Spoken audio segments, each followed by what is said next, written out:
오늘은 출애굽기 3강 시간입니다. 출애굽기 1장 15절에서 21절 말씀을 가지고 거짓말한 산파들은 왜 복을 받았는가, 이런 주제로 말씀을 살펴보겠습니다. 과제는 다음 주에 제가 안내를 해드리겠습니다. 지금 출애굽기는 일단 범위가 들어갈 것 같은데 민수기를 넣을 것인가 말 것인가. 왜냐하면 지난 학기 때 숙제를 내줘봤더니 출애굽기에서 이렇게 난해 구절을 잘 못 찾으시더라고요. 수업 주제를 좀 잡기 어려워 하시는 것 같아서 그러면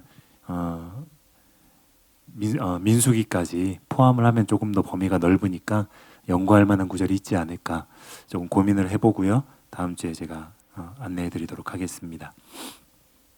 오늘 본문 말씀은 출애굽기 1장 15절에서 21절 말씀입니다. 15절에서 21절 말씀을 우리 함께 읽어보겠습니다. 네, 시작. 애굽 왕이 히브리 산파 시브라라 하는 사람과 부하라 하는 사람에게 말하여 이르되 너희는 히브리 여인을 위하여 해산을 도울 때에 그 자리를 살펴서 아들이거든 그를 죽이고 딸이거든 살려두라. 그러나 산파들이 하나님을 두려워하여 애굽 왕의 명령을 어기고 남자 아기들을 살린지라. 애굽 왕이 산파를 불러 그들에게 이르되 너희가 어찌하여 이같이 남자 아기들을 살렸느냐. 산파가 바로에게 대답하되 히브리 여인은 애굽 여인과 같지 아니하고 건장하여 산파가 그들에게 이르기 전에 해산하였나이다 하매 하나님이 그 산파들에게 은혜를 베푸시니 그 백성은 번성하고 매우 강해지니라. 그 산파들은 하나님을 경외하였으므로 하나님이 그들의 집안을 흥왕하게 하신지라. 아멘. 이런 불신 세상을 살아가는 그리스도인들이 피할 수 없는 문제가 있지요. 그것은 신앙 양심은 지켜야 되는데 어떤 신앙 양심에 반하는 행동을 사회가 요구할 때, 상사가 요구할 때, 내 양심상 이건 할 수 없는 일인데 직무와 관련해서 그런 일을 하라고 말할 때, 만약에 여러분이라면 이런 신앙 양심에 반하는 일을 상사가 시키거나 가족이 시키거나 어떤 사람이 시킬 때에 어떻게 할 것입니까? 순종할 것입니까? 불순종할 것입니까? 예를 들어서 러시아 청년들 한번 생각해 보셨나요? 러시아 청년들 중에 나라를 맹목적으로 추종하는 사람도 있겠지만 이 전쟁에 대해서 정당성의 의문을 품고 있는 청년들이 굉장히 많을 거예요. 근데 강제 징집을 당하고 있어요.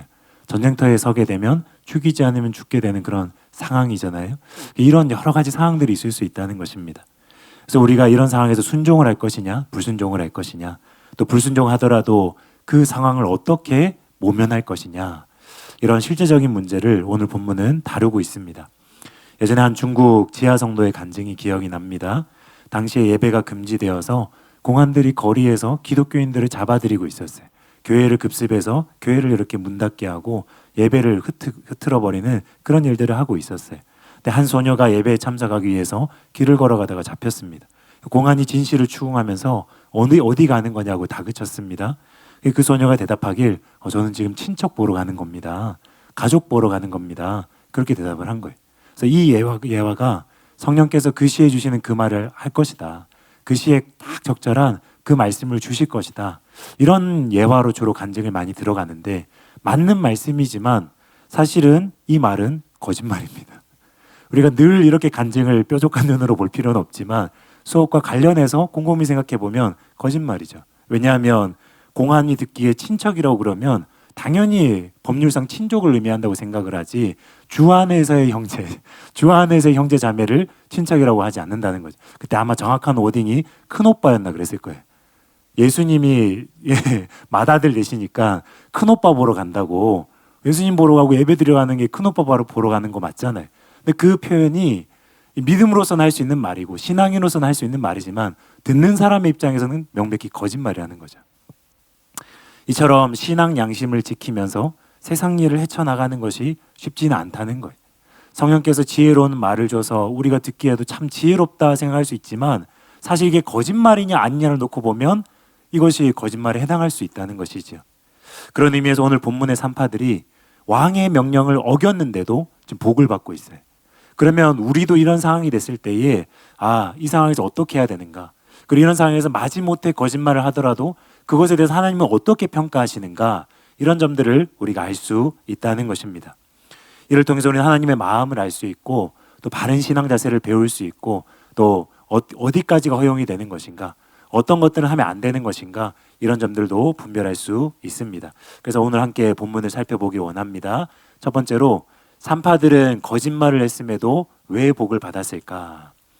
본문 15절 17절을 보면요, 애굽 왕이 히브리 산파 십브라라는 사람과 부하라는 사람에게 말하여 이르되 너희는 히브리 여인을 위하여 해산을 도울 때에 그 자리를 살펴서 아들이거든 그를 죽이고 딸이거든 살려두라.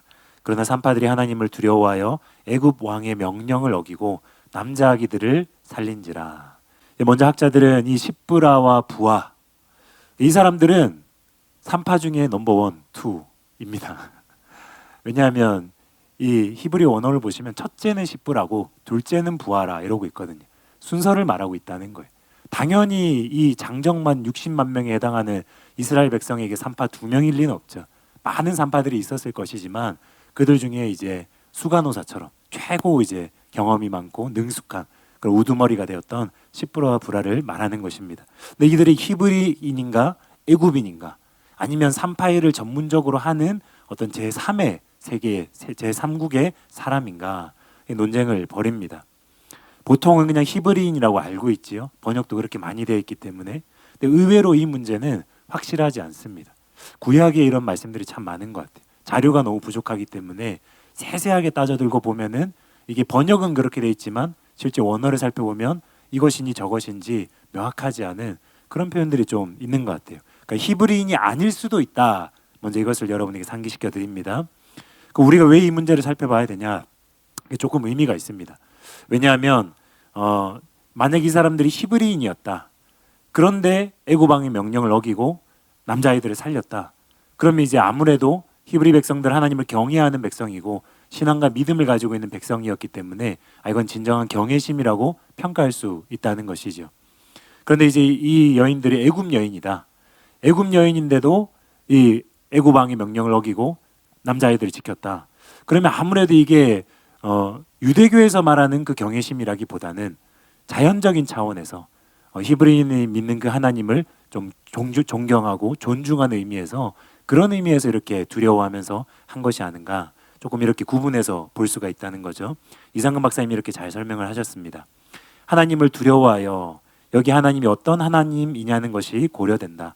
그들이 히브리 여인들이었다면 조상들로부터 전승받은 인격신이신 여호와 하나님께 대한 신앙적 두려움이겠고, 만일 그녀들이 애굽인이었다면 자연적 경건과 인도적 자세를 가리키는 말일 것이다.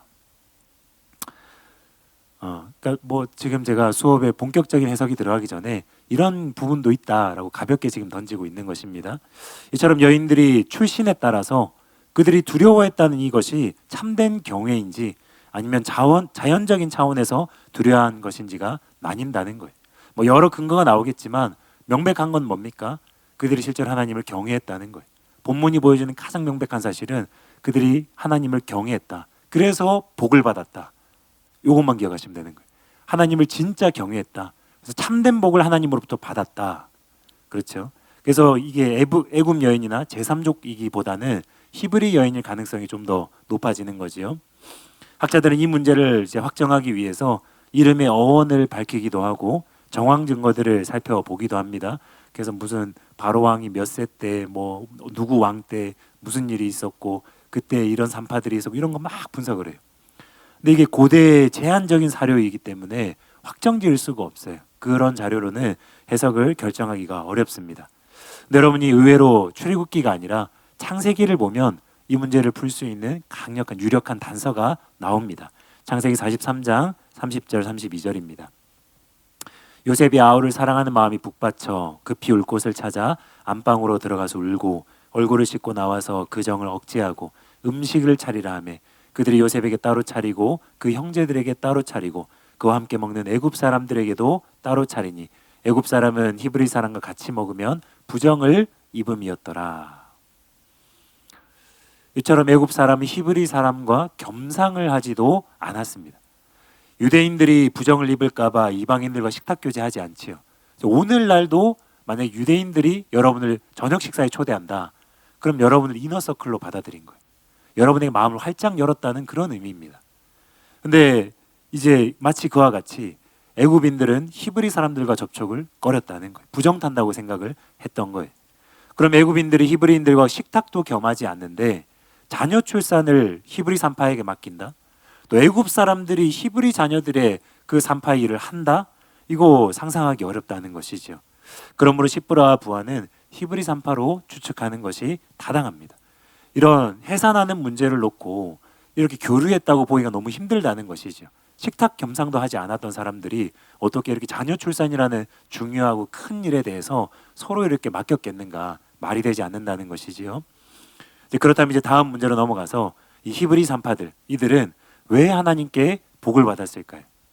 물론 하나님을 경외했기 때문에 복을 받았다, 그렇게 단순하게 생각할 수 있지만요, 근데 우리가 조금 더 생각을 해보면 이 산파들은 그 과정에서 하나님을 경외하긴 했지만 하나님을 위해서 바로 왕의 명령을 불순종하는 그 과정에서 바로에게 명백하게 거짓복을 했다는 거예요. 거짓복을 했는데 방법이 이게 참되지 않고 정직하지 않고 바르지 않았는데, 그래서 거짓말에도 불구하고 하나님은 이런 방법을 인정하시나? 그런데도 하나님 복을 주시나?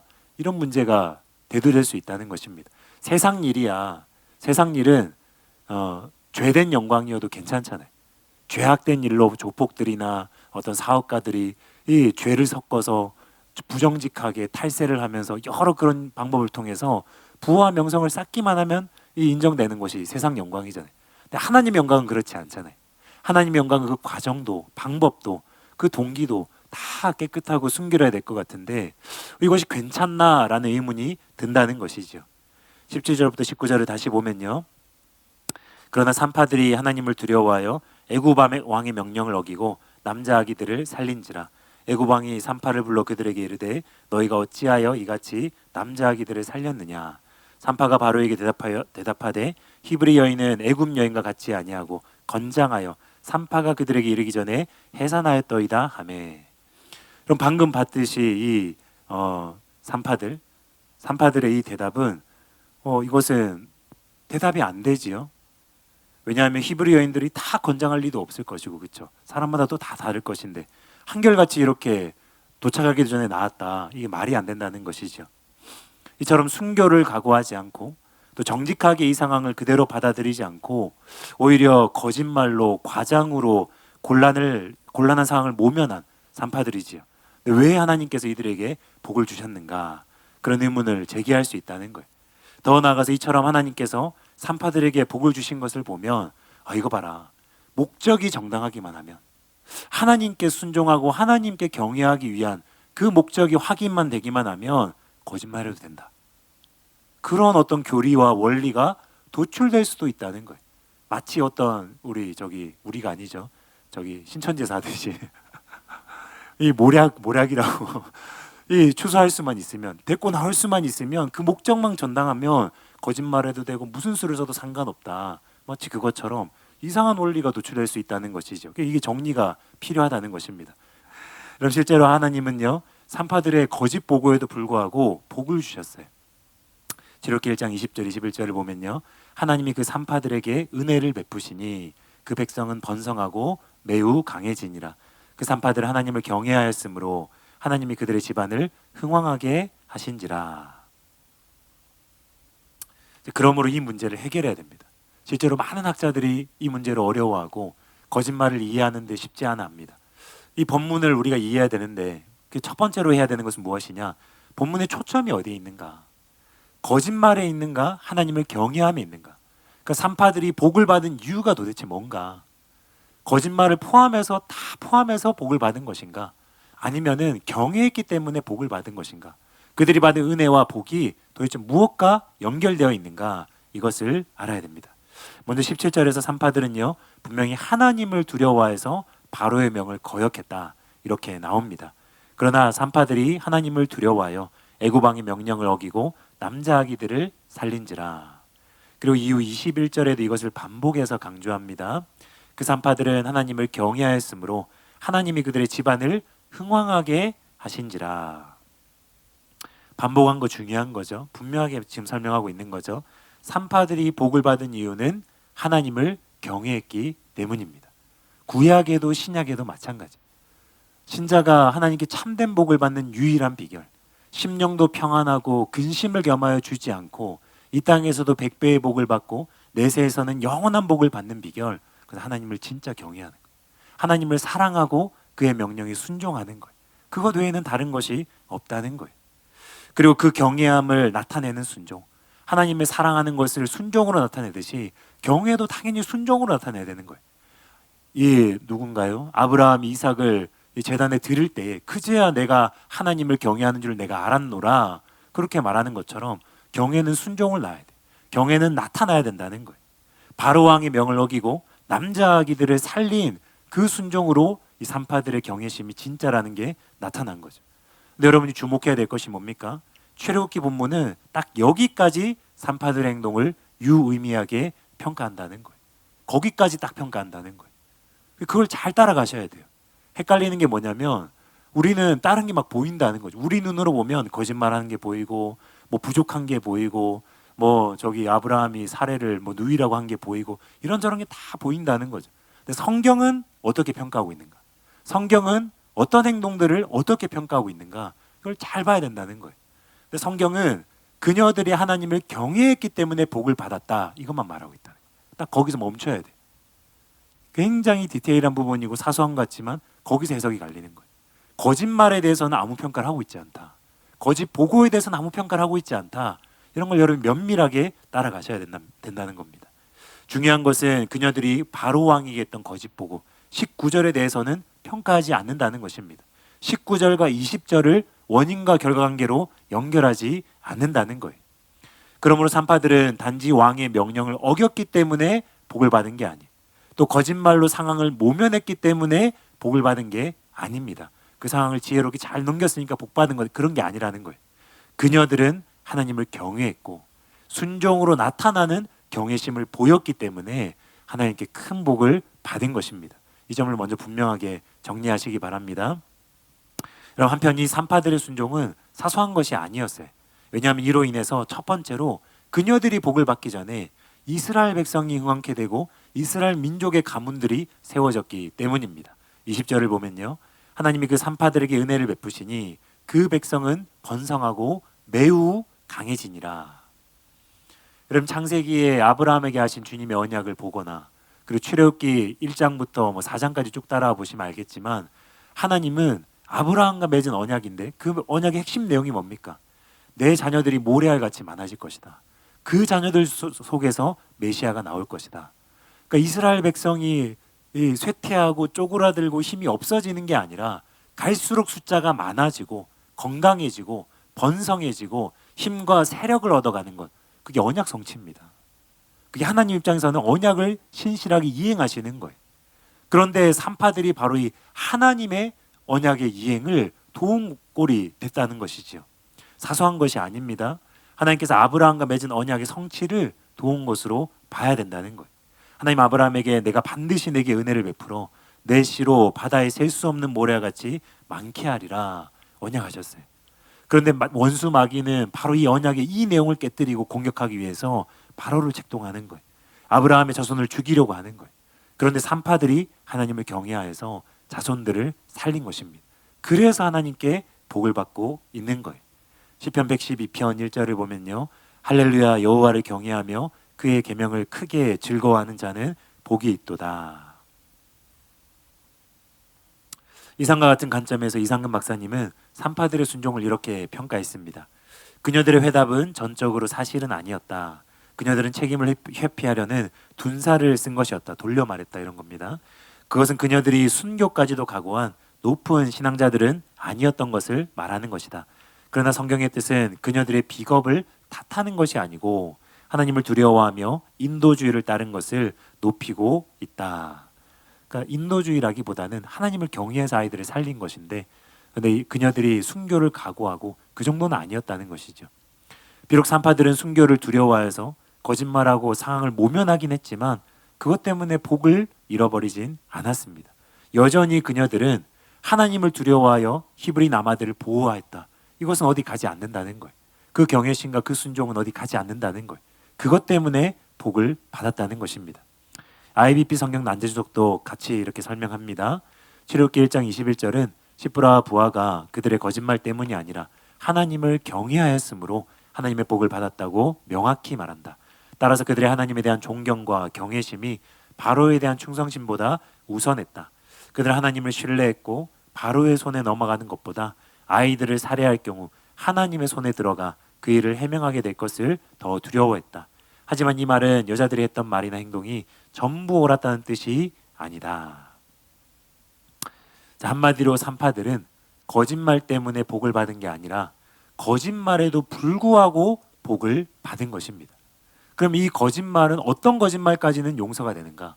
그리고 어떤 거짓말은 분명히 바른 목적과 하나님 순종하는 동기를 가지고 있다 할지라도 어떤 것들은 용서되지 않는가? 이런 것들을 우리가 분별을 해야 된다는 거예요. 여러분, 사실 구약에는 이런 예들이 흔합니다. 하나님을 경외하고 하나님의 부르심을 따라서 큰 순종을 보이고 이제 큰 결단과 헌신과 오늘날로 치면은 회개와 믿음을 보이고 구원받고 나서 이런 것을 잘하고 나서 그 이후의 부르심의 여정 가운데, 그 이후에 주님을 따라가는 그 길 가운데 어떤 거짓말을 하거나 실수를 하거나 어떤 부족한 점들이 드러나는 작은 죄들을 짓는 그런 모습들이 구약에 보면 많이 나옵니다. 그런데 그런 사소한 잘못과 거짓과 죄들에도 불구하고 대세에는 영향이 없는 거예요. 오늘날 우리가 구원받은 신자들이 이 우발적인 거짓말이나 사소한 죄들로 인해서 즉시로 구원이 취소되지 않는 것처럼, 우리 머리 위에 열려있는 하늘문이 닫히지 않는 것처럼 그렇게 여러분이 이해를 해야 된다는 거예요. 예를 들어 아브라함은 아내를 누이라고 2번이나 속였습니다. 그리고 그 일이 국가적으로 큰 어떤 피해를 끼쳤죠. 그 나라의 여인들의 태가 닫혀버렸죠. 그런데 이 거짓말은 대세에 영향을 주지 못했어요. 여전히 아브라함은 하나님의 언약의 당사자였고 복을 받고 있었습니다. 야곱 또한 아버지 이삭에게 자신이 에서라고 속였습니다. 이거 큰 거잖아요. 아들에게 있어서 장자권이라는 게 얼마나 큰 겁니까? 속였습니다. 근데 결국 장자의 축복을 받아버렸어요. 그러니까 이런 부분도 사실 독자들이 읽을 때는 좀 이해가 안 되는 부분들이 있을 거예요. 이들이 여러분 전적으로 주님을 경외하고 영적인 사모함을 가지고 큰 방향에서 순종을 했다는 거예요. 그 여정 중에서 거짓말들이 있었지만 그걸로 해서 복이 취소되거나 사라지지 않았다는 것입니다. 그러니까 우리는 너무 쉽게 이런 흠결이라고 할 수 있는 이런 하나님의 사람들의 어떤 사소한 잘못이라고 할 수 있는 그런 부분에 너무 주목하기 쉬운 것 같아요. 이들은 그것을 우리가 따지기 전에 하나님 앞에 큰 결단을 한 자들, 큰 헌신을 한 자들, 주님께 마음을 드리고 진정으로 경외하고 따르는 자들이라는 거예요. 그걸 우리가 절대로 놓치면 안 된다는 것입니다. 정반대 케이스가 있습니다. 제가 이 문제를 묵상하고 있을 때에 성령께서 바리새인들을 생각해 보라 그러셨어요. 사소한 규례나 의식법들 얼마나 철저하게 지켰겠습니까? 당연히 구약의 율례에 거짓을 하면 안 된다, 거짓 증언하면 안 되고 거짓말하면 안 된다, 그런 율례들이 있으니까 거짓말하지 않고 사소한 것도 잘 지켰겠지요. 근데 그들에게는 하나님의 복이 임하지 않았습니다. 그들 하나님을 진정으로 경외하지도 않았고 주님을 사랑하지 않았기 때문에 그들에게는 오히려 복이 임하지 않았다는 거예요. 중요한 것은 진정으로 하나님을 경외하는가, 진정으로 회개하고 예수님을 영접하는가, 하나님을 사랑하는가, 그것입니다. 가장 중요한 이것을 행하지 않으면서 사소한 거짓말과 사소한 신앙의 규례에 집착하는 것은 바른 태도가 아닙니다. 하나님 그런 자들에게 복을 내리시지 않는다는 것입니다. 그러니까 여러분도 그럴 수 있어요. 조금 정확한 예인지는 모르겠지만 여러분이 다 말씀 연사를 구하시죠. 성령의 능력을 구하시죠. 그리고 그때그때마다 계획을 짜고 시간을 쪼개서 말씀 연구하고 막 그렇게 기도하고 하시잖아요. 다 필요한 겁니다. 다 노력해야 되는 겁니다. 근데 오늘 내가 막 시간을 타는 마음을 아껴가면서 남들을 섬기지 않고 또 교회를 섬기지 않고 이제 너무 자기 시간을 이렇게 챙기는 거예요. 1시간 더 30분 더. 근데 그런다고 해서 큰 것들이 임하고 이런 게 아닙니다. 물론 그런 시간들을 아껴가면서 해야 되는 중심은 바른 것이지만 여러분이 더 중요한 것은 진짜 여러분이 하나님께 앞에서 바른 신앙생활을 하셔야 되는 거예요. 담임 목사님의 주일 설교 말씀처럼 신앙생활을 똑바로 해야 되고 하나님 앞에서 삶을 바르게 살아야 되고 정말로 주님 앞에서 거룩을 추구하고 사랑의 사람이 되기를 구하고 날마다 주님과 동행하면서 여러분이 습관적인 죄에 빠지지 말고 주님과 함께 살아야 되는 거예요. 이게 우선이라는 거예요. 그러면서 부르심이 말씀에 있다면, 그러면서 부르심이 기도에 있다면, 부르심이 목회에 여러 각양 은사에 있다면 그것은 하나님께서 하늘 문을 여시고 여러분이 사모하는 만큼 강력하게 부어주십니다. 노력하고 쏟아붓는 만큼 계속 눈을 열어주시고 심령을 채워주십니다. 근데 여러분이 하나님과의 관계가 바르지 않은데, 하나님 앞에서 마음이 바르지 않는데 조금 더 말씀 연구한다고 그래서, 조금 더 설교 준비 열심히 한다 그래서 그걸로 뭔가 돌파가 되고 이러는 게 아니라는 거예요. 마음을 바르게 하는 게 먼저이고 하나님 앞에서 신앙생활을 바르게 하는 게 먼저라는 것을 여러분 명심하시기 바랍니다. 여러분, 우리는 하나님을 경외하는 게 얼마나 중요한 것인지, 회개하고 예수님을 영접하는 것이 얼마나 중요한 것인지 다시 깨달아야 됩니다. 이것이 되어야 복이 임하는 거예요. 사소한 거짓말, 사소한 잘못은 자백하고 회개하고 용서받으면 되는 거예요. 그러나 그보다 훨씬 중요한 건, 내가 진짜 하나님을 사랑하고 있는가? 내가 진짜 이전보다 하나님을 경외하고 있는가? 내가 정말로 지난주보다 이번 주 가난한 마음으로 심령에 통회하며 하나님 말씀을 두려워 떠는 마음으로 살고 있는가? 이 부분에서 여러분이 돌파가 안 되면 절대로 하나님의 사람이 될 수 없습니다. 다임 목사님께서 예전에 굉장히 자주 설교하신 것이, 바른 신자들 중에서 말씀을 잘 듣고 바르게 신앙생활하는 사람들 중에서 사도가 나오고 선지자가 나오고 하나님의 사람이 나온다. 수업 시간도 마찬가지, 설교 시간도 마찬가지. 여러분이 어떤 마음으로 수업을 듣느냐, 어떤 마음으로 설교를 듣느냐, 거기에서 그냥 다 보이는 거예요. 이번에 부천에서 기도회를 진행을 했습니다. 이제 3주 동안 12번, 13번 제가 설교를 했어요. 매일 저녁마다 부흥회 하는 거예요. 1시간 1시간만 설교를 하고 1시간 기도 인도를 하고 매 시간 목이 터져라 그렇게 설교하고 기도 인도를 하자. 그런데 평소에는 설교를 잘 못 듣던 분들이 결단하고 나와서 다 말씀을 들어요. 부천지교회가 그렇게 규모가 크지 않잖아요. 100명이 넘는 성도들이 모여서 정말로 뜨겁게 말씀을 듣습니다. 설교를 듣는 걸 보면은 알 수가 있어요. 어김없이 기도할 때 보면은 말씀을 어떻게 들었느냐에 따라서 기도할 때 받는 애들이 다 다르더라고요. 그래서 제가 이번 기도회 시간 때에 굉장히 많이 강조했어요. 설교 듣는 자세부터 우리가 바르게 되기 원한다고. 조는 분들이 몇 분 있었는데 이번에 뿌리를 뽑았습니다. 중고등부 아이들부터 얼마나 잘 듣는지, 유초등부 아이들부터 얼마나 잘 듣는지 제가 중간중간 걔들 이름을 계속 불러줬거든요. 계속 걔들 이름을 불러주면서 예화를 들고 그렇게 소통하면서 했거든요. 아이들이 먼저 그렇게 잘하니까 어른들도 정신을 바짝 차리고 말씀을 듣고, 설교를 잘 들으니까 이전에 4년간 했던 설교 중에 그냥 이렇게 몇 개를 뽑아서 한 것인데, 들었던 설교 다시 업그레이드해서 그냥 하는 것인데, 그런데 이분들이 심령이 깨어지고 주님께 은혜를 받고 하나님의 임재로 강타당하고 큰 은혜를 받으면서 나아가는 걸 봤습니다. 똑같은 말씀인데 듣는 자세가 다르니까 성도들이 마음이 깨지고 은혜를 받는 거예요. 여러분도 마찬가지입니다. 여러분도 이번 주부터 이제 시작되는 이 성령신학교 시간에서 어디에서 말씀 돌파가 임하겠습니까? 어디에서 말씀을 사모하는, 사랑하는 마음을 여러분이 전이받고 배울 수 있겠습니까? 교수님들의 수업을 통해서, 학장님의 수업을 통해서 여러분이 진리를 사랑하는 그 마음을 먼저 받아야지. 여러분이 진리를 연구하고 탐구하는 그 끈질긴 마음과 주님 주신 그런 말씀의 은사들을 받아야죠. 그냥 앉아 있으시면 안 된다는 거예요. 정신을 바짝 차리고 수업을 들으셔야 돼요.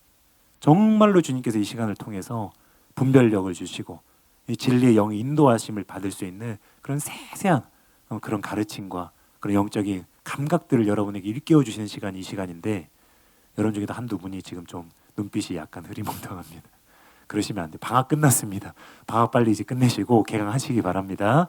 자, 여러분, 이번 신학교, 이번 학기를 통해서 여러분 모두가 설교의 돌파가 일어나고 말씀 연구에 놀라운 돌파가 일어나시길 예수님의 이름으로 축원합니다. 두 번째로, 그런데 바로는 왜 거짓말한 산파들은 징계하지 않는가? 저는 본문을 볼 때 조금 이해하기 어려웠던 부분이 18절, 19절이었어요. 애굽 왕이 산파를 불러 그들에게 이르되 너희가 어찌하여 이같이 남자 아기들을 살렸느냐? 산파가 바로에게 대답하되 히브리 여인은 애굽 여인과 같지 아니하고 건장하여 산파가 그들에게 이르기 전에 해산하였더이다 하매. 만약에 여러분이 바로 왕이에요. 상상하기 싫죠? 상의 일단 탈의해야 됩니다. 그리고 이상한 뭐 그런 거 쓰고 있어야 되고, 손에 막 팔에 팔찌 막 여러 개 하고, 눈에 이상한 화장하고 막 이렇게 있어야 되죠. 근데 당시에 바로 왕은 지혜의 화신이었어요. 신이 인간이 돼서 태어난 사람입니다. 그러니까 바로에게 지혜로 누가 이길 수 있다? 그거는 신정체제에서 용납이 안 되는 일인 거예요. 근데 이 산파들이, 그것도 애굽 산파도 아니고 히브리 산파가 천하디천한 바로 왕에 비하면 그들의 이 짧은 대답으로 바로 왕이 그냥 끝내버린다. 그 문답을 그냥 끝내고 다음으로 넘어간다. 이게 너무 이해가 안 되는 거예요. 여러분이 바로 왕이라면 산파들의 이 엉성한 대답을 듣고 넘어가시겠습니까? 당장에 뭐 목을 치든지 뭐 나일강에 던져버리든지 뭐 이렇게 하지 않겠습니까? 대답이 되지 않는다는 거예요. 지금 바로 왕에게 초미의 관심사가 이거예요. 이스라엘 백성들 어떻게 하면 약하게 할 수 있을까? 출애굽기 1장 거의 내용 중반부터 끝까지 내용이 그겁니다. 바로 왕이 여기 지금 혈안이 되어 있어요. 그렇게 초미의 관심사인데 산파들이 자기 일을 엉망으로 만들었는데 이렇게 그냥 넘어간다? 그게 저는 이해가 안 되더라고요. 바로는 분명히 해산을 도울 때에 그 자리를 살펴서라고 명령을 했습니다. 그럼 당연히 이게 누구의 명령인데 해산하기 전에 도착해야지. 무슨 일이 있어도. 이해가 되죠, 여러분? 그리고 거기서 살펴서 자기만의 방법으로 남아들은 죽여야 됐지요. 그러므로 산파들은 무슨 일이 있더라도 해산 전에 도착해야 됩니다. 남아인지 여아인지 살펴보아야 됩니다. 또 산파들이 늦게 출산 현장에 도착하더라도 추후에 남아인 것을 알게 되면 그때 죽이면 되잖아요. 마지막으로 히브리 여인들이 이미 출산하여서 아이를 숨겼더라도 치안병력을 동원해서 찾으면 되잖아요. 이런 의문들이 들 수 있다는 거죠. 테렌스 프레다임이 그래서 여기서 정당한 의문을 제기합니다. 그들의 말은 의심할 여지 없이 과장된 것으로 왕의 지시를 절반 정도는 무시한 것이나 다름이 없다. 놀랍게도 여인들의 말대꾸로 인하여 대화는 갑자기 중단된다. 두 명의 비천한 히브리 여인이 유일한 지혜의 와신인 이집트 왕을 침묵시킨 것이다. 물론 이것은 아이러니한 일이다. 왜냐하면 적어도 자신의 왕권을 제대로 가지고 있는 왕이라면 산파들의 그러한 답변을 만족스러운 것으로 여기지 않았을 것이기 때문이다. 실제로 바로가 이해가 안 되는 행동을 합니다. 이런 비상식적인 산파들의 대답을 듣고도 만족스럽지 않은 대답을 듣고도 그녀들을 처벌하지 않아요. 대화를 중단하고 그냥 단지 이렇게 명령합니다. 22절입니다. 그러므로 바로가 그의 모든 백성에게 명령하여 이르되 아들이 태어나거든 너희는 그를 나일강에 던지고 딸이거든 살려두라 하였더라. 왜 산파들을 추궁하지 않고 이런 명령을 내린 걸까요? 여러분 이것을 이해하려면 출애굽기 1장의 문맥을 이해해야 돼요. 일단 다 기록하고 있는 게 아니에요. 바로의 반응을 다 기록하고 있는 게 아닙니다. 뭐 바로가 이렇게 뭐라고 하거나 구두로는 뭐라고 했을 수 있죠. 근데 그런 거 다 기록하고 있는 게 아니라는 거예요. 근데 지금 어떤 것을 초점을 두고 기록을 하고 있느냐? 이스라엘 백성들이 흥황케 되는 게 하나님께서 언약을 이행하고 계신 신실한 주님의 은혜, 이것이 먼저 나타나고, 근데 그 하나님의 약속 이행을, 언약 이행을 방해하기 위해서 마귀가 바로왕을 책동해서 이러한 방법으로 순차적으로 이 공격을 하고 있다는 거예요. 이런 구조라는 거예요. 여러분 출애굽기 1장 7절을 보면요, 이스라엘 자손은 생육하고 불어나 번성하고 매우 강하여 온 땅에 가득하게 되었더라. 출애굽기 1장의 문맥은 이 7절처럼 주제가 이스라엘의 생육과 번성입니다. 그래서 대적마귀가 이것을 막기 위해서 바로를 책동하고 있는 거예요. 그래서 8절부터 22절은 한 단락입니다. 이스라엘이 생육하고 번성하는 것에 대한 대응으로, 이 반작용으로 이것을 방해하는 바로 왕의 정책이라는 거예요. 근데 이 방해가 점진적으로 발달한다는 거, 발전한다는 거, 이것을 여러분이 발견할 수 있습니다. 바로는 처음에는 가혹한 노동을 시켰어요. 그래서 그들이 지치게 만들고 생식 활동을 떨어뜨리게 만들어서 그래서 잘 아이들을 가지지 못하게, 그럴 겨를도 없고 신체적인 능력도 떨어뜨려서 이스라엘 자손의 그런 능력을, 자녀 출산을 막았다는 거예요. 그런데 이것이 통하지 않자, 그랬는데도 불구하고 더 왕성하게 흥황하게 되자 그 다음으로는 이제 공개적인 방식이 아니라 아직까지는 은밀한 방식으로, 아직까지는 좀 비공식적인 방식으로 산파들을 통해서 제거하려고 한 거예요. 너무 쉽고 분명한 단서가 있는데 바로가 산파들에게 이런 명령을 하고 있다는 거예요. 그러니까 22절은 온 백성에게 명령해서 다 죽여버려라 이러잖아요. 근데 그 전에 산파들에게 명령하고 있다. 거기에 포인트가 있다는 거예요. 이게 점진적으로 방해하고 있다는 것을 우리가 분명히 이해할 수 있는 그 증거가, 이게 군사들에게 명령하는 것도 아니고 백성들에게 명령하는 것도 아니고 산파들에게 이런 말을 하고 있다. 그거 자체가 공개적으로가 아니라 출산 과정을 잘 알고 있는, 그 과정 속에서 어떤 전문적인 기술을 써서 아이들을 이렇게 쉽게 그 숨통을 끊을 수 있는, 표현이 무시무시하지만 숨통을 끊을 수 있는 산파들에게 은밀히 부탁하고 있다. 이게 명백한 증거라는 거예요. 근데 이 방법도 실패하자 이제는 마지막으로 이판사판이 된 거죠. 여기까지 가고 싶진 않았던 거죠. 이렇게까지 직접적으로 하고 싶진 않았던 거죠. 이제는 어떤 방법으로도 안 됐기 때문에 온 백성에게 명령을 내려서 공개적으로 사내 아이들을 죽이라고 한 것입니다. 이에 대해 박철원 교수님이 잘 설명을 했습니다. 좀 길지만 인용하겠습니다. 새 바로는 이스라엘을 제거하기 위한 작업에 들어간다. 1장은 그가 단계적으로 다음과 같은 세 단계 방법을 시행했음을 말해주고 있다. 첫 번째 방법은 은밀하고 우회적인 것이었다. 바로는 이것을 지혜로운 방법이라고 불렀다. 그렇죠. 그러니까 지혜롭게 이걸 하기를 원했던 것 자체가 우리가 이것을 알 수 있다는 거죠. 지혜롭지 않잖아요. 온 백성에 그냥 죽여버려라. 이게 뭐 지혜로운 겁니까? 이거는 무대포적인 것이고 단순하고 직접적인 거잖아요. 지혜롭게 이렇게 하자. 그거 자체가 처음에는 우회적으로, 은밀하게, 지혜롭게 자기의 어떤 그런 자비로움이나 명성이나 이런 걸 깎아내리지 않고 하길 원했다는 거죠. 계속 인용하겠습니다. 이 방법은 강도 높은 노동을 통해서 이스라엘의 생식 능력을 제한하는 것이었다. 하지만 이 방법은 오히려 역효과를 내고 만다. 하나님께서 은혜를 베푸셔서 그랬겠지요. 바로가 은밀하게 시행한 작전은 역시 실패로 돌아갔다. 두 번째 방법 역시 여전히 교활하고 은근한 수단이었다. 그것은 히브리 산파 십브라와 부하를 동원하는 것이었다. 간교한 통치자들이 흔히 그렇듯이 그는 가능하면 자기 손에 피를 안 묻히고 이 문제를 해결하고 싶었던 것 같다. 그의 입장에서 볼 때 히브리인들을 말살하는 일에 히브리인을 사용하는 것은 얼마나 은밀하면서도 통렬한 일인가.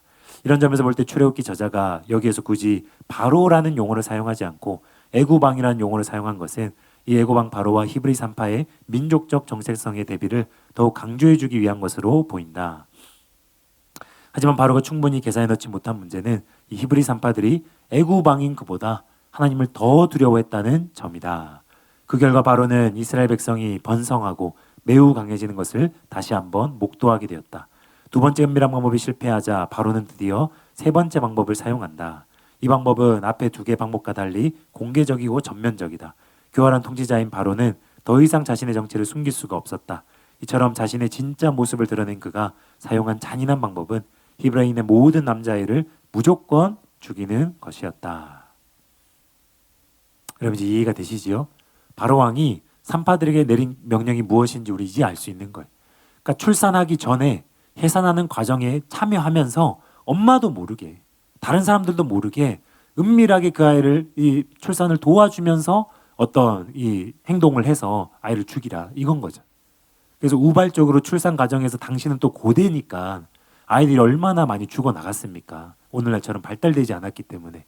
그래서 이렇게 지시를 한 것이고 그렇게 남들이 모르는 은밀한 방식으로 아이를 죽일 수 있는 위치에 있었던 산파들을 고용했다는 것 자체가 바로가 이렇게 점진적으로 이 민족 말살 정책을 쳤었다. 그것을 우리가 이해할 수 있지요. 그녀들을 통해서 히브리인들의 반감을 덜 사면서도 효과적으로 남아들을 제거할 방법을 모색한 것입니다. 한정근 교수님도 이렇게 설명했습니다. 산파는 태어난 아이를 맨 처음 보고 또 처리하는 사람이다. 만약 산파가 이를 수행한다면 아이가 나온 즉시 남녀 구분부터 하고 바로 죽일 것이다. 아이가 울음을 터뜨리기 전에 죽이고 그리고 아이가 죽어서 나온 것으로 가장할 것이다. 이거죠. 일단 바로가 산파에게 이 일을 시킨 것은 비밀리에 그 일을 처리하겠다는 것이다. 아무리 무소불위의 힘을 가진 왕이라도 공개적으로 아이들을 죽이는 것은 부담이 컸을 것이다. 따라 산파들을 시켜 비밀리에 아이들을 죽이는 길을 선택했을 것이다. 산파들이 출산을 도우면서 아이를 죽인다면 그 아이는 난산으로 인한 죽음으로 가장할 수 있을 것이다. 이제 이해가 되시지요? 그리고 산파들의 변명도 이해가 될 것입니다. 바로는 아직까지는 산파들을 통해 비공개적으로 은밀하게 죽이길 원했는데 그녀들이 출산 현장에 늦게 도착하면 건강하게 태어난 남아를 은밀하게 죽일 수 없게 되기 때문입니다. 그러함에도 불구하고 아직도 미심쩍은 부분이 있을 수 있죠. 어떻게 매번 그렇게 늦을 수가 있는가? 그런 거 얼마든지 추궁할 수 있고 또 이것이 이해가 된다 할지라도 일단 실패했기 때문에 왕의 입장에서는 얼마든지 산파들을 처단할 수 있습니다. 얼마든지 그럴 수 있죠. 근데 그들이 왜 죽지 않았는가? 그것은 바로 하나님의 은혜 때문입니다. 다른 것이 아니라 결정적인 이유는 하나님의 은혜 때문에 바로가 산파들의 실패를 문제 삼지 않고 넘어간 것입니다. 19절에서 21절을 다시 보면요. 산파가 바로에게 대답하되 히브리 여인은 애굽 여인과 같지 아니하고 건장하여 산파가 그들에게 이르기 전에 해산하였더이다 하매 하나님이 그 산파들에게 은혜를 베푸시니 그 백성은 번성하고 매우 강해지니라. 그 산파들은 하나님을 경외하였으므로 하나님이 그들의 집안을 흥왕하게 하신지라. 그녀들도 보호하고 그녀들의 집안도 흥왕하게 하셨다. 근데 그게 하나님의 은혜 때문이었다. 분명히 나온다는 거죠. 여기 20절에 은혜를 베풀다는 야타브라는 단어입니다. 근데 이것은 선대하다, 유쾌하게 하다 그런 뜻이에요. 또 21절에 흥황하게 하신지라 아사인데요. 약간 번역이 잘못되었는데 정확한 번역은요. 공동 번역으로 보면 그들의 후손을 일으켜 주셨다. 현대인의 번역으로 보면요. 그들 자신의 가정을 이룰 수 있게 하셨다. 이처럼 아사는 왕성케 하다, 흥황하게 하다라기보다는 만들다, 이루다, 일으키다 그런 뜻에 더 가깝습니다. 그러니까 산파들이 하나님을 두려워해서 바로의 명을 어겼지요. 그 결과 하나님의 백성을 만들고 이루고 그 백성들이 점점 흥황케 됐지요. 이번에는 하나님께서 산파들을 바로로부터 지켜주시고 은혜의 목숨을 지켜주시고 가정을 이루도록 가정을 만들도록 그렇게 복을 받도록 돌보아 주신 것입니다. 그래서 우리는 하나님께서 얼마나 선하신지 하나님께서는 정말로 그를 경외하고 순종하는 자들을 이렇게 보호하시고 은혜를 베푸시고 역사하신다는 것을 여러분 믿으시기 바랍니다. 그래서 내 눈앞에 보이는 어떠한 사람이 아니라 영혼을 멸하실 수 있는 천지의 주제자이시고 또 우리가 죽어서 이 땅의 삶을 마치고 우리가 내세로 갔을 때에 그때 천국과 지옥을 가르시고 영원한 복을 가르시는 하나님을 경외하고 두려워야 될 줄로 믿습니다.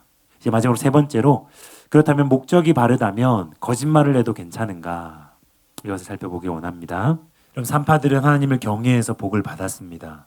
또 바로는 은밀하게 산파들을 통해 나마를 주기로 했기에 그녀들이 출산 현장에 늦게 도착해서 순종하지 못했다는 그 변명이 통했습니다. 산파들은 실패에도 불구하고 하나님의 은혜로 바로로부터 목숨을 부지했고 또한 가정을 이루고 복을 받았습니다. 그렇다면 이제 마지막으로 남은 문제는 그녀들의 거짓말은 어떻게 이해할 것인가? 이거는 저는 당연히 거짓말이라고 생각을 했는데 학자들은 이 문제를 피해가려고 하는 것 같아요. 거짓말이 아니다. 학자들이 생각보다 산파들의 말을 다양하게 이해합니다. 어떤 사람은 거짓말이다. 어떤 사람은 반반 무만이 이런 것처럼 거짓말 반 진담 반. 어떤 사람은 이거 다 참말이다. 거짓말 안 했다. 이렇게 보기도 합니다. 잠깐 몇 가지만 소개를 해드리겠습니다. 첫 번째로 산파들은 거짓말한 것이 아니다. 교묘하게 불순종한 것이다. 거짓말은 아닌데 교묘하게 어떤 방식으로 그 상황을 모면한 것이다. 이렇게 설명을 해요. 어떤 학자들은 산파들이 애초에 거짓말한 게 아니라고 합니다. 그래서 거짓말했지만 하나님께 복을 어떻게 받을 수 있는가 이런 문제가 애초에 발생하지 않는다고 설명해요. 그리스나천은 이렇게 설명합니다. 산파들이 너무 늦게 도착했다는 점에서 보면 이것은 사실이었을 수도 있다. 그러니까 이 학자는 항상 산파들이 100% 늦게 도착했다고 보는 거예요. 그들은 단지 자기들의 늦은 도착이 고의적으로 계획된 것이었다는 사실을 말하지 않은 것뿐이다. 산파의 경우에 있어서는 왕이 이 분야에 적당한 전문가 2명을 임명해서 그들로 하여금 정부의 감독하에서 정기적인 조사 활동을 하게 했던 것이다. 시프라와 부하가 관리하던 보조원이 몇 명이나 되었는지는 우리는 알 수 없지만 어쨌든 이 두 사람이 그들에게 아기의 생명을 보존하기 위하여 늦게 도착하는 기술을 조심스럽게 가르쳐 주었음이 분명하다. 저는 이 해석을 보고 너무 재밌더라고요. 아니 이런 해석을 주석에 적을 수가 있나? 진짜 이렇게 믿고 계신 건가? 너무 재밌고 참 이렇게 한참 웃었던 기억이 납니다. 이분은 근데 진짜 이렇게 믿고 있는 것 같아요. 그러니까 산파들에게는 고의적인 어떤 기술들이 몇 가지가 있는 거예요. 다리를 질질 끄는 기술, 출산 도구들을 천천히 챙기는 기술, 뭐 이런 여러 가지 기술들을 갖추어서 보조원들에게 이런 것들을 막 전수를 하는 거예요. 그래서 이 병사들이 물어보기에, 감독자들이 물어보기에 늦었다고 합당하게 말할 수 있는 그런 이제 이유들을 막 가르쳤을 것이다. 그것이 이들의 능력이었고 지혜였다. 뭐 이렇게 이제 해석을 하는 거죠.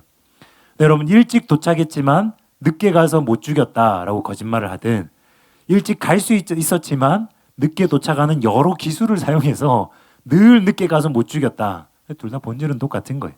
고의적으로 왕의 명령을 불순종한 것입니다. 행동으로 거짓을 행한 거죠. 사실 이거는. 입으로 거짓말을 행했거나 거짓말을 하거나 아니면 사실은 정확한 사실이지만 행동으로는 거짓말하는 거. 저 이런 거 참 학생 때 많이 했어요. 여러분도 했을 거예요.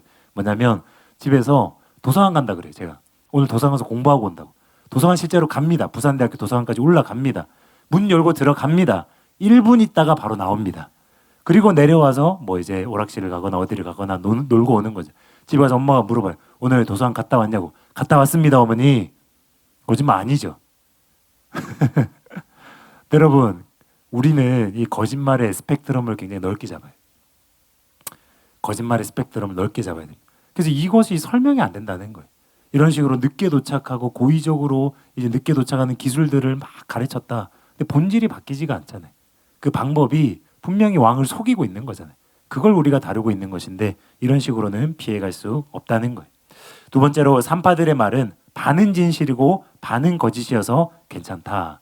정상 참작해줘야 된다. 이런 견해입니다. 의외로 많은 학자들이 이런 견해를 취합니다.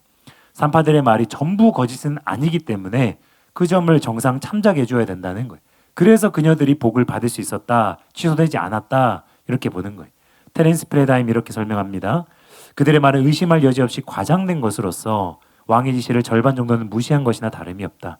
그러나 그것은 또한 죽음보다는 생명을 위해 쓰여지는 이스라엘 여인들의 건장함에 대해서 증거하고 있기도 하다.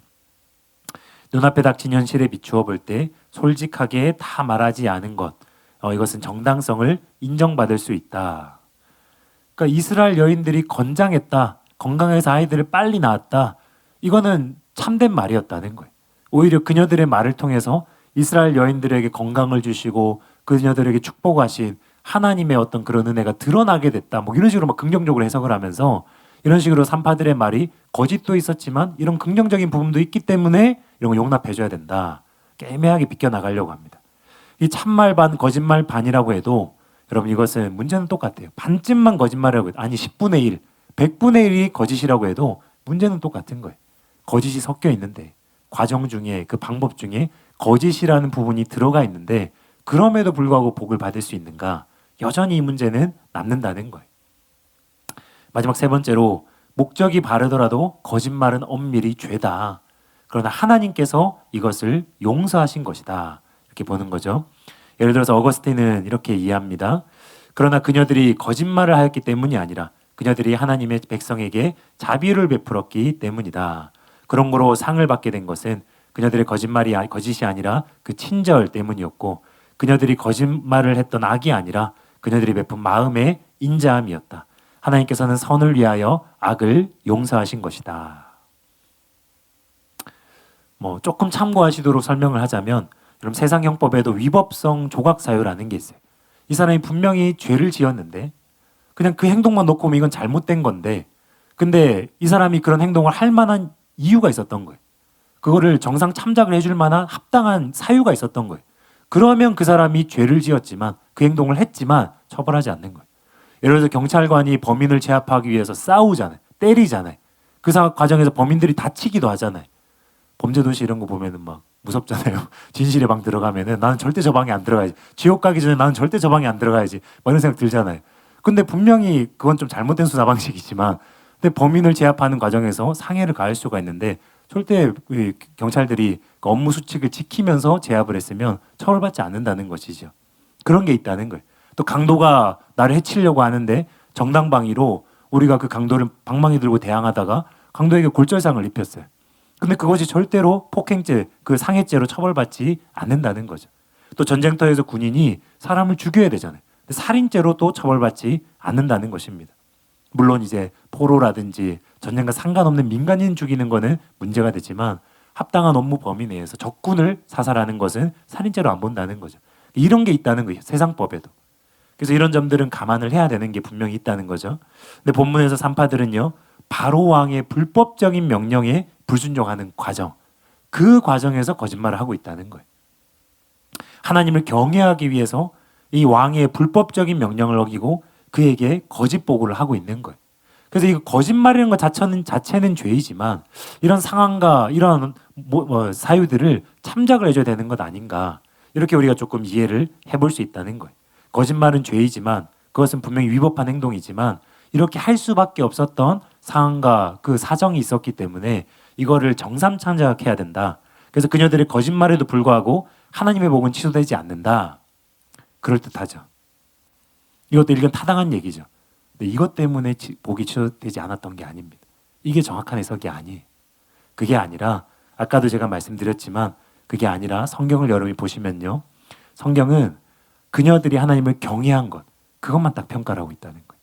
다른 예들을 봐도 그들이 하나님을 믿고 순종한 것, 그것에 대해서 큰 평가를 내리고 있지, 그 과정 중에서 거짓말이 있거나 사소한 어떤 죄가 있거나 이런 것들에 대해서는 용서받는 개념으로 이해하고 있다는 거예요. 우리가 그렇게 이해하는 게 바른 해석이라는 거예요.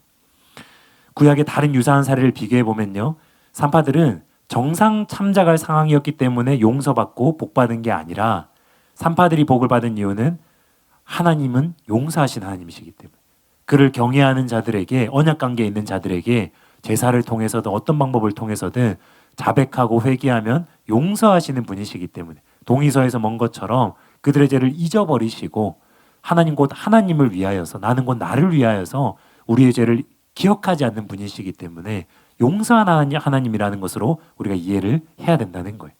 하나님은 하나님을 경외하는 자들이 범한 사소한 잘못에 대해서 늘 용서하신다는 거예요. IBP 성경 난제주석이 이렇게 설명합니다. 분명 그들은 거짓말을 했지만 성경은 여느 때와 마찬가지로 그 점에 대해서 훈계를 늘어놓지 않는다. 여자들의 거짓말 때문에 하나님이 그들에게 복을 주셨다는 주장이 제기되지만 어떤 인물의 한 부분을 받아들인다고 해서 그의 모든 부분을 받아들인다는 뜻은 아니다. 예를 들어 하나님은 다윗이 하나님 마음에 합한 사람이라고 선언하셨지만 우리아와 밧세바의 문제도 있다. 솔로몬은 주님께 사랑받는 자라는 의미로 여디디아라고 불렸지만 그가 잘못한 수천 가지 일들이 떠오른다. 출애굽기 1장 12절은 시브라와 부하가 그들의 거짓말 때문이 아니라 하나님을 경외하였으므로 하나님의 복을 받았다고 명확히 말한다. 그럼 산파들은 위협적인 바로의 명령에도 불구하고 히브리 아이들을 살렸습니다. 사실 이거 자체가 목숨 걸고 한 거라고 볼 수 있어요. 당시의 그 애굽 사회에서. 이것은 굉장히 큰 순종이고 하나님을 향한 살아있는 경외심입니다. 산파들은 분명히 하나님을 믿고 경외하는 자들이었고 그랬기 때문에 그녀들의 거짓말이 용서받은 것으로 보아야 됩니다. 당연히 자백하고 회개했겠죠. 마찬가지로 같은 장에 나오는 모세의 부모들이 아이가 태어난 것을 숨겼지요. 근데 이거는 거짓말을 당연히 포함하는 거예요. 바로의 명령을 두려워하지 않았지요. 근데 이것에 대해서 모세의 부모들이 어떤 방법으로 어떻게 거짓말을 이런 건 전혀 말하거나 평가하지 않습니다. 그냥 그것 자체를 성경은 믿음으로 한 것이다. 이렇게 평가한다는 거예요. 히브리서 11장 23절입니다. 믿음으로 모세가 낳았을 때에 그 부모가 아름다운 아이임을 보고 석 달 동안 숨겨 왕의 명령을 무서워하지 아니하였으며. 지금 남아들을 죽이려고 얼마나 혈안이 돼 있는 때입니까? 두 가지 방법 다 실패하고 마지막으로 이제는 남아들 다 죽이라고 지금 이렇게 이제는 그냥 공개적으로 이판사판으로 나가고 있기 때문에 얼마나 집요하게 찾고 죽이고 했겠습니까? 근데 모세의 부모가 3달간 거짓말을 했어요. 왜 안 했겠어요? 조사하러 왔는데, 바로의 군사들이 조사하러 왔는데 없다고 했잖아요. 했겠지요. 남아가 없다고 했겠지요. 당연히. 매번 거짓말하지 않았겠습니까? 매번 어떠한 말을 통해서 상황을 모면하지 않았겠습니까?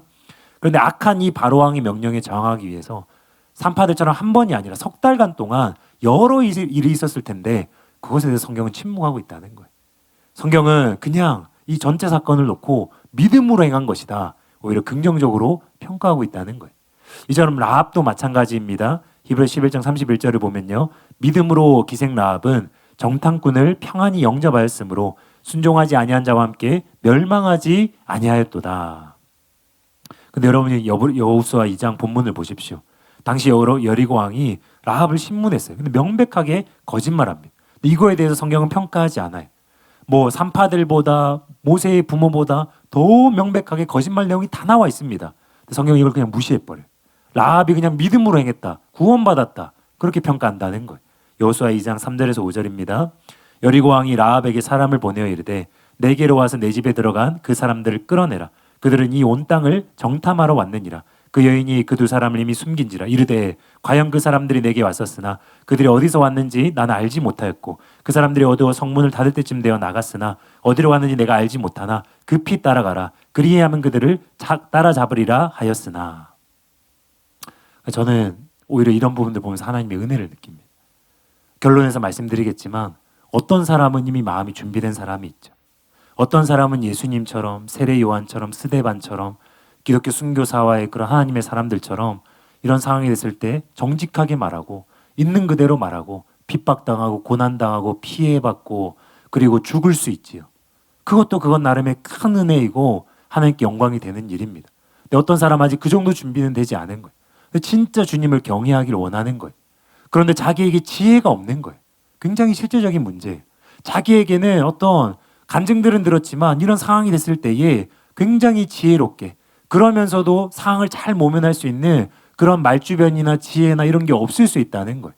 그래서 어떤 사람들은 정말로 거짓말을 하지 않으면서도 너무나 지혜롭게 그런 것들을 넘어갈 수 있도록 하나님 은사를 주실 수도 있고, 성령님이 그런 말씀을 실제로 주실 수도 있고, 그래서 이거는 정말 경탄이 나올 만하게 살 길을 내어주셔서 그 상황을 넘어가게 하실 수도 있다는 거예요. 순교가 아니라 두 번째 이런 길도 있을 수 있다는 거예요. 근데 제가 어디에서 은혜를 받냐면 세 번째 길, 라합에게 보여준 길. 라합은 생각해낸 게 본인이 이 당시에 하는 성령에게 지혜를 받았을 수도 있고, 이것은 그냥 본인의 지혜였을 수도 있고 정확하게는 모르지만, 근데 라합은 바른 마음을 가지고 있었던 거예요. 하나님의 백성이라고 인정하고 있었고, 하나님을 믿고 경외하고 있었고, 그래서 정탐꾼들을 목숨 걸고 숨겨주려고 했던 거예요. 그건 분명하죠. 그런 바른 마음을 가졌지만 어떤 하나님께서 주시는 거짓말이 아니라 어떤 지혜로운 대답은 없었던 거예요. 부족했던 거예요. 지혜가 모자랐던 거예요. 그런데도 불구하고 하나님 이것을 쓰신다는 거예요. 그런데도 불구하고 하나님 이것을 보호하시고 지키시고 쓰셨다는 거예요. 라합도 지키시고 정탐꾼들도 지키시고, 그리고 성경은 그 부족한 지혜에 대해서, 그 부족함에서 나온 어떤 거짓말할 수밖에 없었던 이런 상황과 이런 사실들에 대해서 부정적으로 평가하지 않는다는 거예요. 오히려 우리가 이렇게 보면은 얼마나 하나님이 은혜로우신가. 내가 지혜가 부족해도, 내가 당장 어떤 말이 잘 떠오르지 않고 어떻게 이 상황을 해결해야 될지 잘 모르겠지만 바른 마음을 가지고 경외하면서 하나님을 돕기를 원하고 또 하나님의 사람들을 돕기를 원하면서 부족하나마 내가 가지고 있는 것들을 사용해서, 말을 사용해서, 방법을 사용해서 그렇게 순종했을 때에 하나님 그걸 쓰시는구나. 우리 오히려 이것을 은혜를 받을 수 있어야 되고 하나님 마음을 배울 수 있어야 된다는 거예요. 여기서 라합은요, 정탐꾼들이 어두워서 성문을 닫을 때쯤 나갔다고 했지만 여호수아 2장을 보면 라합이 자기 지붕 3대4 이미 숨겨 놓았어요. 100% 거짓말이죠. 라합이 눈에 보이는 악한 왕보다 눈에 보이지 않는 하나님께 순종하기 위해서 이렇게 한 거예요. 거짓말하지 않고는 모면할 길이 생각이 안 났기 때문에 이렇게 했겠죠. 근데 성경이 이것을 믿음이라고 한다는 거예요. 하나님 이것을 추궁하면서 그녀에게 질책하고 은혜를 저버리게 하고 구원을 취소하고 그렇게 하지 않으신다는 거예요. 여러분, 이 과정 속에서 여리고 군인들에게 한 이 거짓말이 양해가 되고 있는 거예요. 또 용서를 받고 있는 것으로 이해해야 한다는 것입니다. 그러니까 정말로 중요한 것은 동기입니다. 사람들은 분명 자기에게 이익이 되기 때문에 거짓말을 하지. 남을 속여서 이득을 취하기 위해서 거짓말을 하지. 산파들이나 라합은 순교하는 정도는 아니었지만, 또 거짓말을 하지 않고 굉장히 지혜롭게 글씨해 주시는 말로 넘어간 것도 아니었지만, 분명히 거짓이 섞여 있었고 어떤 라합은 100% 거짓말이었지만 하나님께 순종하기 위해서 거짓말을 했다는 거예요. 하나님을 경외했기 때문에 하나님 살리기 위해서 그 자신의 수준으로 거짓말을 했다는 거예요. 거짓말로 이득 보려는 것이 아니라 오히려 거짓말이든 아니든 뭐든지 간에 이거 들키면 죽는 건데 자기 목숨을 걸고 거짓말을 했다는 거예요. 우리는 이 동기와 이 중심을 볼 수 있어야 돼요. 출애굽기 1장 17절에요. 그러나 산파들이 하나님을 두려워하여 애굽 왕의 명령을 어기고 남자 아기들을 살린지라. 이게 가장 중요한 겁니다. 그냥 거짓말한 게 아니라 하나님을 두려워하여 왕의 명령을 어길 정도로, 당시의 신으로 추앙받던 애굽 왕의 명령을 어길 정도로 그들은 실제적으로 하나님을 경외했고 하나님의 말씀을 더 두려워 떨었고 하나님 앞에 사는 자였다는 거예요. 그래서 그녀들은 믿음으로 행한 것이고 복을 받은 것입니다. 여러분, 성경은 거짓말을 분명히 죄라고 합니다. 시편 101편 7절을 보면 거짓을 행하는 자는 내 집 안에 거주하지 못하며 거짓말하는 자는 내 목전에 서지 못하리로다. 시편 5편 6절을 보면 거짓말하는 자들을 멸망시키시리이다. 여호와께서는 피 흘리기를 즐기는 자와 속이는 자를 싫어하시나이다. 신약도 마찬가지이지요. 계시록 21장 8절을 보면요. 그러나 두려워하는 자들과 믿지 아니하는 자들과 흉악한 자들과 살인자들과 음행하는 자들과 점술가들과 우상 숭배하는 자들과 거짓말하는 모든 자들은, 거짓말하는 자들만 읽으려고 했는데 맨 마지막에 나오네요. 거짓말하는 모든 자들은 불과 유황으로 타는 못에 던져지리니 이것이 둘째 사망이라. 여기 나오는 이 거짓말들은 습관적인 거짓말이지. 그래서 하나님께서 싫어하시고 또 그들은 멸망받고 그들은 주님께 버림받는 거죠. 또 자기를 위해서 이기적으로 하는 거짓말을 말하는 것이죠. 우리는 당연히 이런 것은 모양이라도 버려야 됩니다. 그런데 하나님을 경외하고 하나님께 순종하려고 하는 그런 상황에서 어쩔 수 없이 나온 거짓말들, 지혜가 부족해서 다른 어떤 말이 떠오르지 않아서 그래서 나온 거짓말들, 이런 것들은요 하나님께서 다 참작을 하신다는 거예요. 그러니까 하나님께서 당연히 용서하신다는 거예요. 또 이런 것이 아니더라도 하나님께서는 우리가 우발적으로 한 거짓말에 대해서는 자백하고 회개하면 당연히 용서하신다는 거예요. 하나님은 그러나 속지 않으세요. 사람은 거짓말을 통해서 그 사람을 속일 수 있지만, 왕도 속일 수 있었고 군사들도 속일 수 있었지만, 하나님은 절대로 우리의 말에 속지 않으십니다. 하나님 불꽃 같은 눈으로 우리의 중심과 동기를 살피신다는 거예요. 그래서 우리가 거짓말을 할 때에 이것이 자기를 위한 거짓말인지, 하나님을 경외하지만 그 상황을 모면하기 위한 거짓말인지 정확하게 살피신다는 거예요.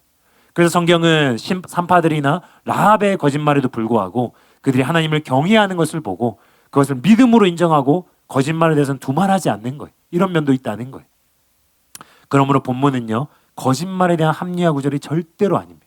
거꾸로 하나님께서는 거짓말하는 모든 순간들마다 정확하게 그 중심을 살피신다. 그 심령을 살피신다. 어떤 사람은 진짜 자기를 위해서 거짓말하는 사람, 이건 죄입니다. 명백히 죄입니다. 모양이라도 버려야 됩니다.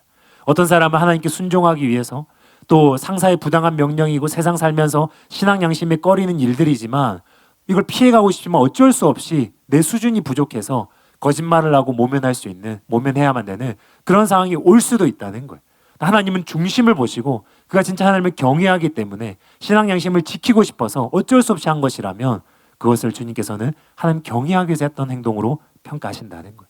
그리고 여러분이 당연히 그 과정 속에서 했던 거짓말에 대해서는 자백하고 용서를 구하면 하나님께서 용서하신다는 거예요. 자유하셔도 된다는 거예요. 그러나 여러분, 정말로 하나님께서는 속지 않으십니다. 하나님께서는 정확하게 우리의 중심을 보시고 정확하게 평가하신다는 거예요. 하나님 앞에서는 절대로 거짓으로 나아가시지 마시기 바랍니다. 하나님 앞에서는 어떠한 부분도 한치의 거짓도 없이 정직하게 나아가시기 바랍니다.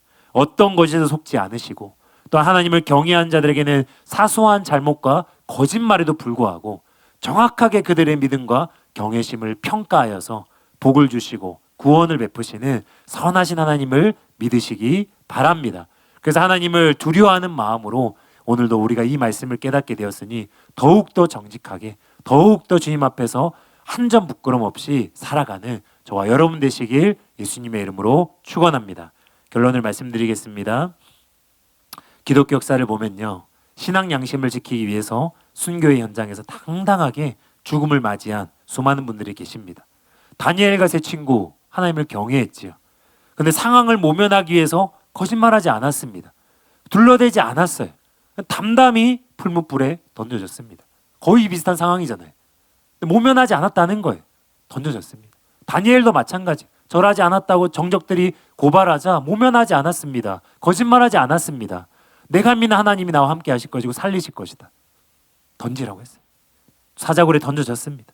그러자 하나님께서는 그들을 눈동자같이 지키시고 온전히 구원하셨습니다. 이걸 알고 그랬느냐? 고백을 보세요. 아니잖아요. 그리 아니하실지라도 그 고백처럼 이들에게는 그런 하나님을 향한 정말로 순교의 정신이 있었다는 거예요. 우리 주 예수님께서는요, 십자가에 달리시기까지 한 번도 거짓말을 하지 않으셨어요. 과장하지 않으셨습니다. 그저 영광의 십자가를 도살장에 끌려가는 양처럼 묵묵히 받아들이셨어요.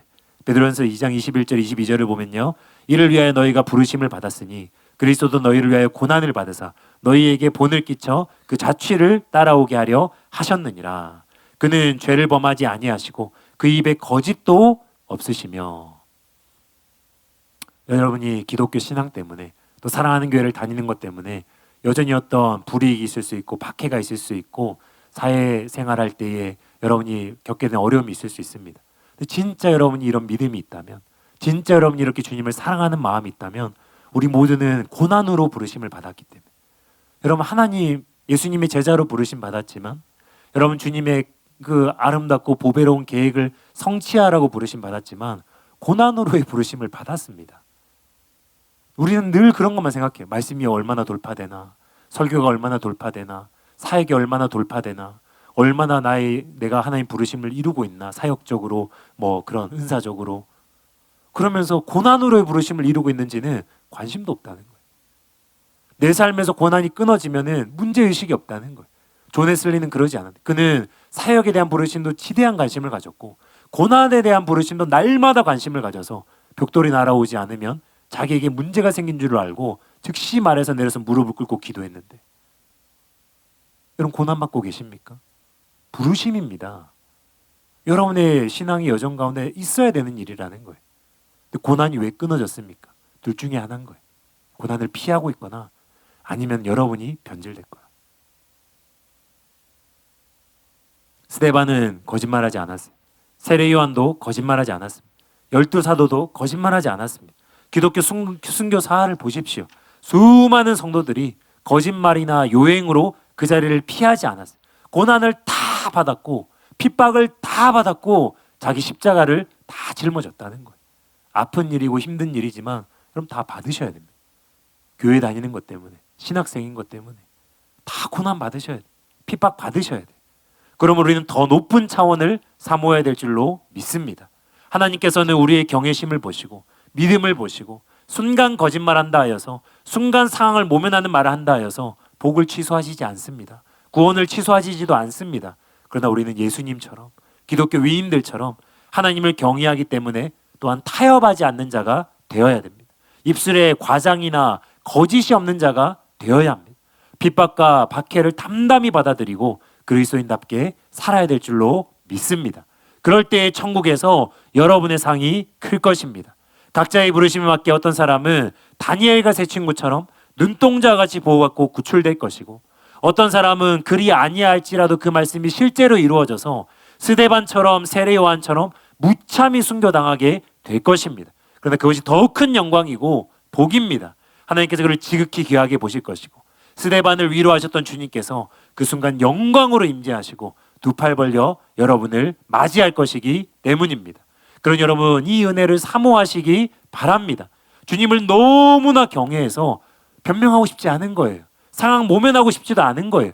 오히려 사도들처럼 제자들처럼 영광의 십자가를 찬양하며 막 받아들이면서, 순교 사활을 여러분 보시기 바랍니다. 찬양하면서 영광스럽게 생각하면서 십자가에 매달려가는 상황인데, 사형수들은 벌벌 다리를 떨면서 침을 질질 흘리면서 마지막 순간에 온갖 욕설을 하면서 그렇게 후회와 한탄을 하면서 사형장으로 끌려가는데, 그리스도의 제자들은, 주님을 사랑하는 진짜 제자들은 영광의 십자가를 사모하면서 기뻐하면서 눈물을 흘리면서, 나는 주님과 함께 똑바로 매달릴 수 있는 그런 사람이 아니라고 베드로는 말하면서 거꾸로 나를 매달아 달라고 하면서 영광스럽게 찬양을 부르고 기뻐하면서 죽음을 맞이하지 않습니까? 그러니까 우리는 이 은혜를 구해야 되는 거예요. 차원이 다 다른 것입니다. 여러분, 진짜 이들은 은혜였습니다. 은혜가 충만했기 때문에 순교가 힘들지 않았어요. 그 이름 때문에 받는 핍박을 영광스럽게 생각했던, 기쁨이 충만했던 사도 바울처럼 여러분의 심령에도 그러한 은혜가 충만하게 넘치시길 예수님의 이름으로 축원합니다. 그래서 거짓말이냐 아니냐 이걸 고민할 필요가 없이 그저 이런 모든 순간들 가운데 주의 이름을 위하여서, 복음을 위하여서 담담히 그 핍박과 박해를 다 받아들이는, 그래서 하나님께서 귀하게 보시고 함께 하시는 저와 여러분 되시길 예수님의 이름으로 축원합니다. 기도하고 마무리하겠습니다. 은혜의 성령님 감사드립니다. 이번 학기를 시작하게 하시고 한 사람 한 사람 방학 동안 지켜주시고 은혜 가운데 이 자리에 다시 모이게 하시고 하나님의 말씀을, 주님의 마음을 또 배울 수 있게 하시는 하나님께 감사와 찬송과 영광을 올려드립니다. 주님, 이번 학기 모든 수업을 통하여서 주님 홀로 영광받아 주시옵소서. 주님 홀로 높임받아 주시옵소서. 하나님의 크신 은혜와 하나님의 크신 사랑을 깊이 깨닫는 우리 모든 학우들 되게 하여 주시옵소서. 단지 한 구절, 표현 한 가지, 그런 거 하나하나 세세한 것을 깨닫는 데 집착하는 것이 아니라 이 수업 시간을 통하여서 교수님들 속에 있는, 학장님 속에 있는 진리를 사랑하는 마음이 충만하게 전이되게 하여 주시옵소서. 하나님을 사랑하는 마음이 우리 학우분들에게 충만하게 전이되게 하여 주시옵소서. 그래서 그 큰 물줄기가 열리게 하시고 눈이 열리게 하시고 마음과 귀가 열리게 하사 학자의 귀와 학자의 혀를 주사 하나님께서 마음껏 말할 수 있는 우리 모든 학우분들 되게 하여 주시옵소서. 우리 입술 가운데 주님 제단 숯불을 대사 우리 입술의 거짓을 제거하여 주시옵소서. 정결한 입술로 바꾸어 주시옵소서. 부정한 백성에서 나오게 하시고 주님, 우리 입술의 시간 청년 이사야처럼 정결하게 깨끗게 하여 주시옵소서. 주시옵소서. 말에 실수가 없는, 그 말이면 예면 예고 아니면 아니오가 되는, 그가 한 말은 정확한 그런 평가를 받는 우리 모든 학우님들 되게 하여 주시옵소서. 설교할 때, 간증할 때, 다른 사람과 대화할 때 내 입에서 과장들이 사라지게 하시고 부정직함이 사라지게 하시고 정직하게 있는 그대로 나타내며 말하는 우리 모두가 되게 하여 주시옵소서. 그리고 사소한 거짓말 하나를 하느냐 하지 않느냐가 중요한 것이 아니라 하나님을 진정으로 경외하는 자, 날마다 주님을 사랑하는 자, 갈수록 주님을 더 경외하고 사랑하는 우리가 되게 하여 주시옵소서. 그럴 때 하늘 문이 열리고 하나님께서 복을 쏟아부어 주시고 우리 학우분들에게 필요한 모든 돕는 은혜들을 베푸실 줄로 믿습니다. 이번 학기 동안 주님께서 그 은혜를 베풀어 주시옵소서. 돌파가 일어나게 하여 주시옵소서. 사역의 장이 열어지게 하여 주시옵소서. 이번 학기 동안 주님을 더욱더 사랑하며 주님과 친밀해지는 우리 모든 학우님들 되게 하여 주시옵소서. 주님 감사드립니다. 예수님의 이름으로 기도드리옵나이다. 아멘.